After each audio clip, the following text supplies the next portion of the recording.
नमस्कार, Haribhoomi news bulletin में आपका स्वागत है। आज 29 मई 2025 को ज्येष्ठ माह के शुक्ल पक्ष की तृतीया तिथि है। राहु काल दोपहर 2:07 से 3:49 तक रहेगा।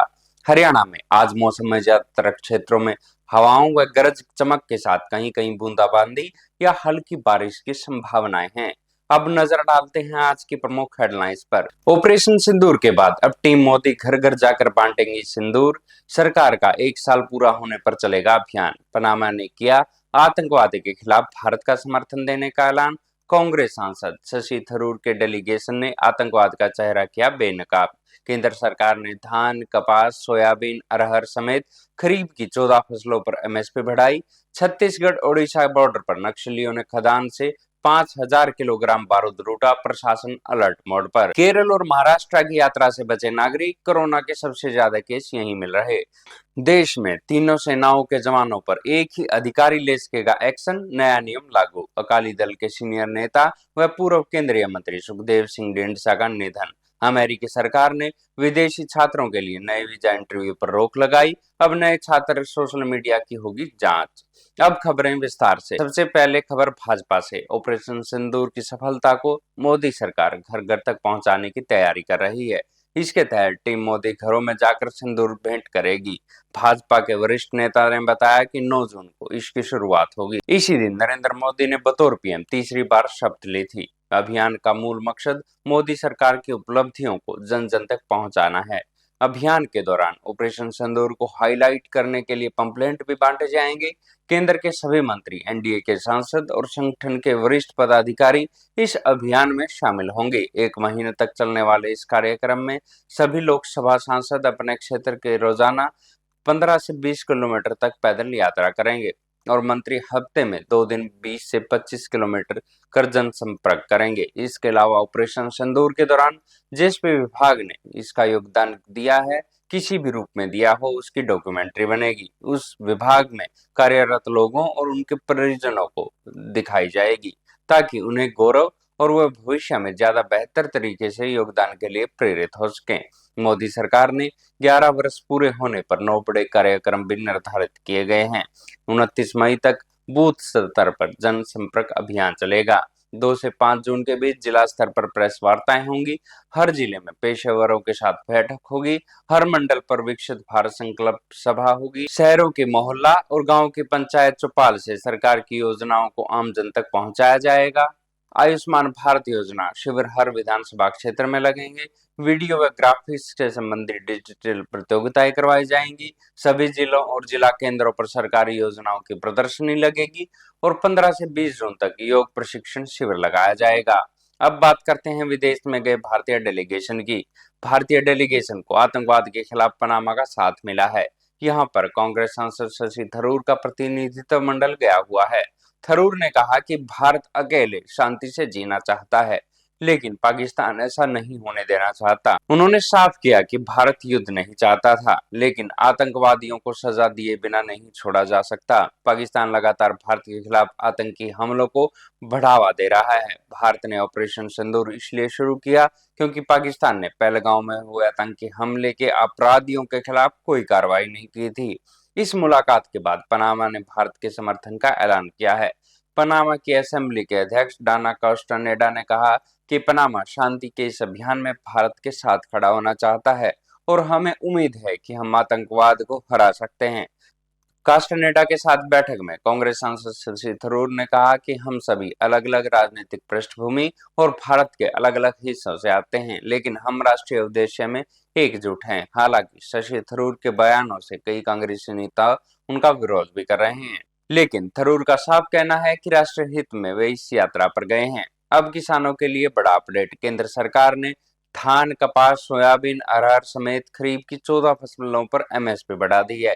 केंद्रीय कैबिनेट ने 28 मई को यह फैसला लिया। केंद्रीय सूचना एवं प्रसारण मंत्री अश्विनी वैष्णव ने बताया कि धान की नई एमएसपी 69 रुपए बढ़कर 2369 रुपए तय की गई है। कपास की नई एमएसपी 7710 रुपए तय की गई है। इसकी एक दूसरी किस्म की नई एमएसपी 8110 रुपए तय की गई है, जो पहले से ₹589 ज्यादा है। नई एमएसपी से सरकार पर 2,07,000 करोड़ रुपए का बोझ बढ़ेगा।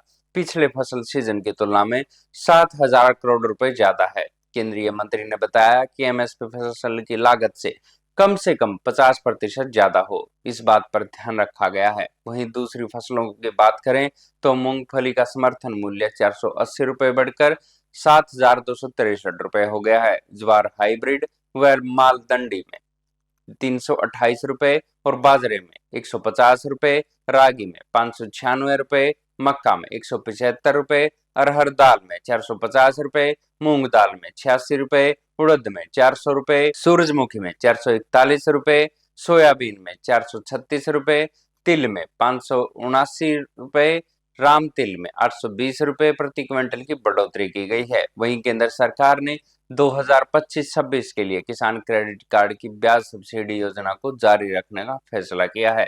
किसान 3 लाख रुपए तक का लोन 7% ब्याज पर ले सकते हैं। इनमें बैंकों को 1.5% ब्याज सब्सिडी मिलती है। जो किसान समय पर लोन चुका देते हैं उन्हें 3% तक का प्रोत्साहन मिलता है, यानी उनका ब्याज सिर्फ 4% रह जाता है। पशुपालन या मछली पालन के लिए लोन पर 2 लाख रुपए तक की सीमा पर ये लाभ मिलता है। अब बड़ी खबर छत्तीसगढ़ ओडिशा बॉर्डर से। बलगांव थाना क्षेत्र में मंगलवार को नक्सलियों ने पत्थर खदान से 5,000 किलोग्राम बारूद लूट लिया। खदान में 25-25 किलो की 200 पेटियां बारूद भरा था, जिसे लूटने के लिए करीब 40 नक्सली पहुंचे। ये बारूद अभी वैन से आया ही था कि नक्सलियों ने हमला कर दिया। ड्राइवर को किडनैप कर वैन सहित बारूद को जंगल में ले गए। बारूद को वैन से जंगल से उतार लिया और इसके बाद ड्राइवर और वैन को वहीं छोड़कर बारूद को लेकर जंगल के अंदर चले गए। इतनी भारी मात्रा में बारूद की लूट से प्रशासन में हड़कंप मचा हुआ है। आशंका है कि नक्सली किसी बड़ी वारदात को अंजाम दे सकते हैं। ये ऐसे समय हुआ है जब भारत सरकार नक्सलियों को पूरी तरह से खत्म करने के लिए लगातार अभियान चला रही है। अभी तक बारूद के लूट के आरोपियों का सुराग नहीं लग पाया है। अब खबर कोरोना वायरस की। देश भर में कोरोना वायरस के एक्टिव केसों की संख्या 1200 पहुंच गई है।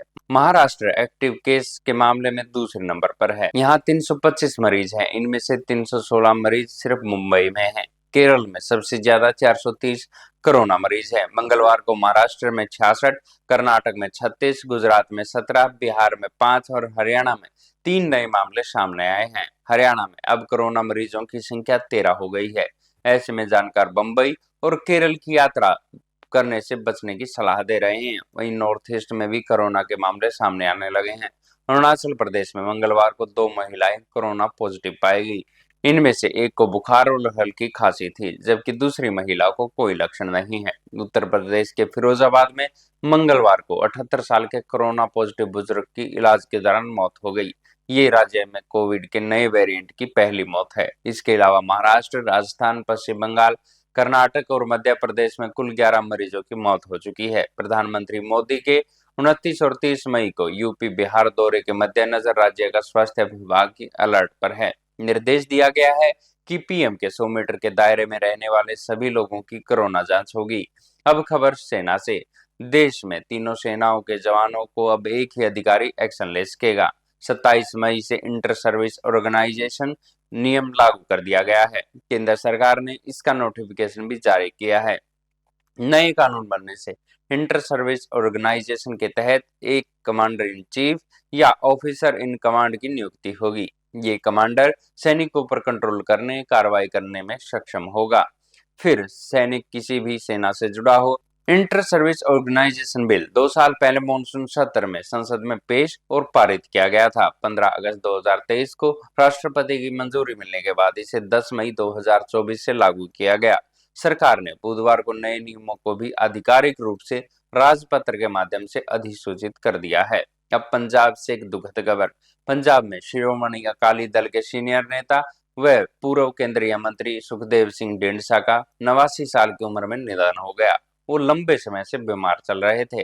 बुधवार को शाम 5 बजे उन्होंने मोहाली के अस्पताल में अंतिम सांस ली। ढींडसा की बेटी विदेश में है, वो आज भारत पहुंचेंगी। ऐसे में 30 मई को उनका अंतिम संस्कार किया जाएगा। 2019 में केंद्र सरकार ने ढींडसा को पद्म भूषण से सम्मानित किया था, लेकिन उन्होंने दिसंबर 2020 में किसान आंदोलन के समर्थन में अवार्ड लौटा दिया था। वे वर्ष 2000 से 2024 तक केंद्र की अटल बिहारी वाजपेयी सरकार में मंत्री रहे। ढींडसा पूर्व सीएम प्रकाश सिंह बादल के साथ ही रहे हैं। उनके बेटे प्रविंदर सिंह ढींडसा भी पंजाब सरकार में वित्त मंत्री रह चुके हैं। पिछले साल ढींडसा को श्री अकाल तख्त साहिब के जत्थेदार ने धार्मिक सजा सुनाई थी। उन्होंने गोल्डन टेम्पल में व्हील चेयर पर बैठकर गेट पर पहरेदारी की थी। ढींडसा के निधन पर सीएम भगवंत मान समेत अन्य नेताओं ने दुख जताया है। अब खबर अयोध्या से। अयोध्या राम मंदिर में 5 जून को राम दरबार सहित 7 मंदिरों की प्राण प्रतिष्ठा होगी। गंगा दशहरा पर सुबह 11 बजे के बाद स्थिर लगन और अभिजीत मुहूर्त में पूजा शुरू होगी। प्राण प्रतिष्ठा में अयोध्या और काशी के 101 आचार्य शामिल होंगे। मंदिर ट्रस्ट के महासचिव चंपत राय ने प्रेस कॉन्फ्रेंस में बताया कि कार्यक्रम में बतौर मुख्य अतिथि सीएम योगी को ट्रस्ट की ओर से आमंत्रित किया गया है। प्राण प्रतिष्ठा का अनुष्ठान कार्यक्रम 3 जून से शुरू होगा। इससे पहले 2 जून को महिलाओं द्वारा सरयू कलश यात्रा निकाली जाएगी। 3 जून को सुबह 6:30 बजे से सभी मंदिरों में विशेष पूजा पाठ शुरू होगा, जो रात 9 बजे तक चलेगा। दोपहर में 1 घंटे का विश्राम होगा। इसी तरह 4 जून को भी विशेष पूजा पाठ होगा। फिर 5 जून को सुबह 5:30 बजे पूजा शुरू होगी। प्राण प्रतिष्ठा 11 बजे के बाद की जाएगी। मंदिर के पहली मंजिल पर राम दरबार की स्थापना हुई है, जबकि परकोटे पर 6 मंदिरों में भगवान सूर्य, गणेश, हनुमान, शिव, माता भगवती, माता अन्नपूर्णा की मूर्ति स्थापित की गई है। इन्हीं मंदिरों में 5 जून को प्राण प्रतिष्ठा होगी। इसके अलावा सप्त मंडप में 7 मंदिर बनेंगे। इनमें महर्षि वाल्मीकि, महर्षि विश्वामित्र, महर्षि अगस्त्य, महर्षि वशिष्ठ, निषादराज, अहिल्या और सबरी की मूर्ति स्थापित की जा चुकी है। अब खबर अमेरिका से। अमेरिकी सरकार ने विदेशी छात्रों के लिए नए वीजा इंटरव्यू पर रोक लगा दी है।